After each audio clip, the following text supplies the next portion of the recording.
যে সন্তানদের কোলে পিঠে করে খেয়ে না খেয়ে বড় করেছেন বাবা, সেই সন্তানরা সম্পত্তির লোভে মুক্তিযোদ্ধা বাবাকে ৮ দিন ধরে তালাবদ্ধ করে রাখলেন ঘরে। লোমহর্ষক এই ঘটনাটি ঘটেছে ঝালকাঠির নলছিটির কুলকাঠি ইউনিয়নের সরই গ্রামে। ভুক্তভোগী মুক্তিযোদ্ধা মোশাররফ হোসেন তালুকদার ওই এলাকার বাসিন্দা।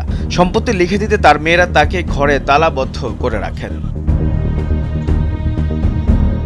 বিষয়টি জানতে পেরে ২৭ নভেম্বর রাত 10:30টার দিকে নলছিটি উপজেলা নির্বাহী কর্মকর্তা মোহাম্মদ নজরুল ইসলাম ঘটনাস্থলে গিয়ে তাকে উদ্ধার করেন। মুক্তিযোদ্ধা মোশাররফ হোসেনের স্ত্রী মারা যাওয়ার পর মেয়েদের অনুমতিতে দ্বিতীয় বিয়ে করেন। স্ত্রীকে নিয়ে নলছিটিতে ভাড়া বাসায় থাকতেন তিনি। গত ১৯ নভেম্বর মেয়েরা তাকে মিথ্যা কথা বলে ধরে এনে বাড়িতে তালাবদ্ধ করে রাখেন। হুমকি দিতে থাকেন জায়গা জমি দলিল করে দিতে। ছেলে দেখার জন্য বিয়ের অনুষ্ঠানে গেছিল। ওখানে নিয়ে আমার বিয়ে অনুষ্ঠানে মানে মিথ্যে কথা বলে নিয়ে চতুর্দিকে গাড়ি নিয়ে আটকাইয়া আমাকে ধরিয়ে নিয়েছে। এরপরে এখানে আটকাই রাখছে।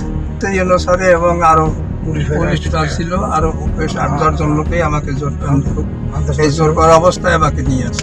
বিষয়টি জানতে পেরে তার স্ত্রী উপজেলা নির্বাহী অফিসারকে জানালে তিনি ঘটনাস্থল থেকে তাকে উদ্ধার করেন।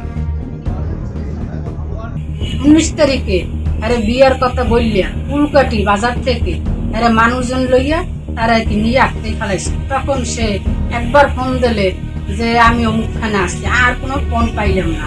ইশার আইজানের পরে সে আমারে ডাকলে যে বাদল ষড়যন্ত্র করিয়া আমারে আইনে আটকে ফেলাইছে, রুমের ভিতরে তালা মারছে, তুমি যেভাবেই হোক না কেন আমার উদ্ধার করো।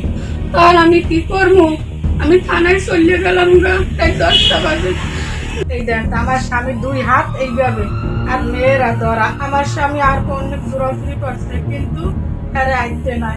তার মেয়ে রিবা আক্তার ও লাকি আক্তার তাকে আটকে রাখার বিষয়টি স্বীকার করে বলেন, তিনি আমাদের সবকিছু থেকে বঞ্চিত করেছেন, তাই তাকে আটকে রাখা হয়েছে। এ বিষয়ে উপজেলা নির্বাহী কর্মকর্তা নজরুল ইসলাম বলেন, ভুক্তভোগী আমাদের লিখিত অভিযোগ দিয়েছেন যে তাকে আটকে রাখা হয়েছে। পরে তাকে উদ্ধার করা হয় এবং মেয়েদের বঞ্চিত না করতে বলা হয়। এইচএম নাহিয়ান, ভোরের কাগজ।